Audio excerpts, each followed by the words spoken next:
Assalamualaikum warahmatullahi wabarakatuh. Nama saya Alsa Fadilah dengan NIM 1914202173. Di sini saya akan menjelaskan tentang perkembangan bank dan lembaga keuangan syariah periode 2014 sampai 2019.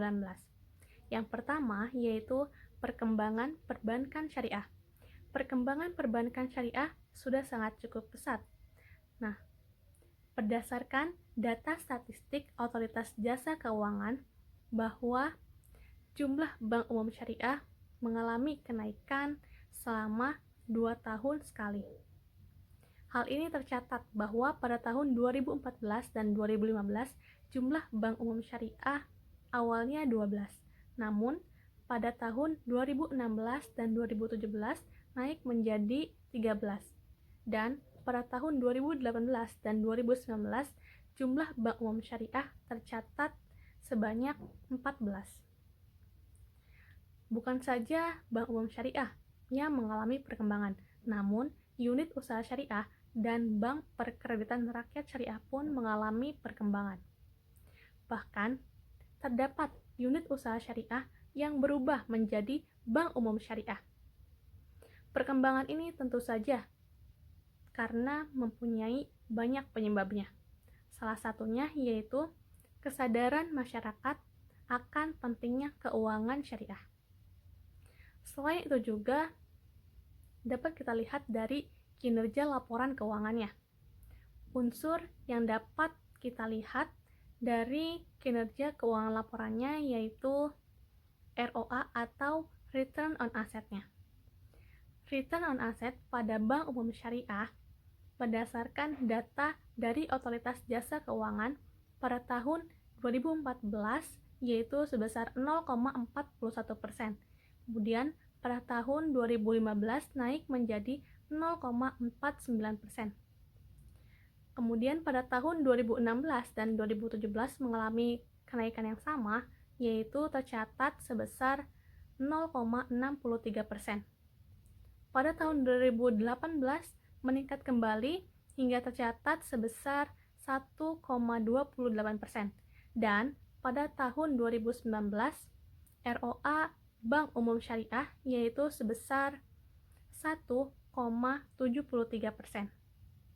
Hal ini dapat kita lihat bahwasannya ROA pada Bank Umum Syariah selalu meningkat. Selain itu juga, Indonesia telah berhasil mencetak nilai total aset sebesar 35.629 US dollar pada tahun 2014, sehingga hal ini dapat menempatkan Indonesia menjadi peringkat ke-9 dalam hal aset keuangan syariah terbesar di dunia. Pada tahun 2017 dan 2018 juga total aset perbankan syariah naik sebesar 12,5%. Yang kedua yaitu Bank Perkreditan Rakyat Syariah atau BPRS. BPRS ini masih terpusat pada daerah Jawa dan Bali sebesar 63%. Hal ini menyebabkan literasi dan inklusi pada Bank Perkreditan Rakyat Syariah masih sangat rendah. Kemudian selanjutnya yaitu perkembangan pasar modal syariah. Industri pasar modal syariah sudah berkembang cukup pesat.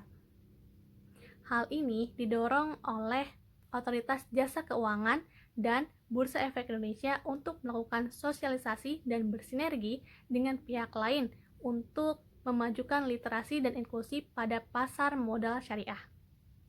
Perkembangan produk pasar modal syariah terdiri atas reksadana syariah, sukuk korporasi, sukuk negara, dan saham syariah.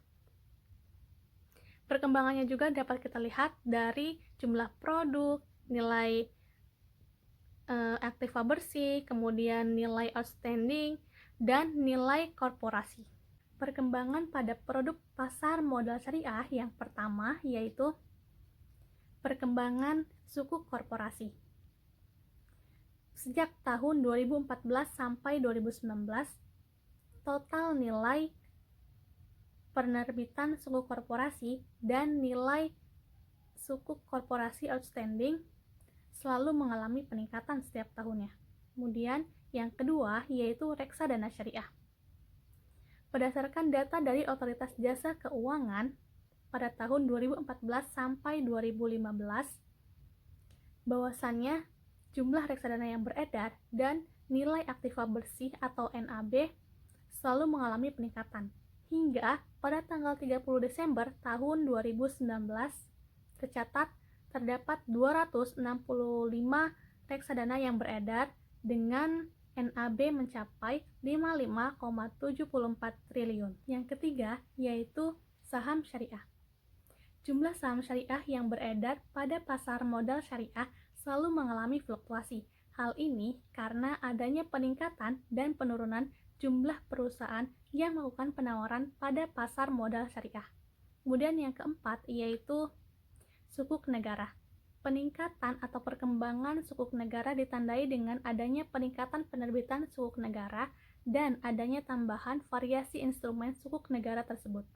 Sejak diterbitkannya sukuk negara pada tahun 2008 sampai 2019 tercatat bahwa total outstanding SBSN sebesar 740,62 triliun atau sebesar 18% dari total outstanding SBN. Selanjutnya yaitu perkembangan industri keuangan non-bank syariah atau disebut dengan IKNB syariah.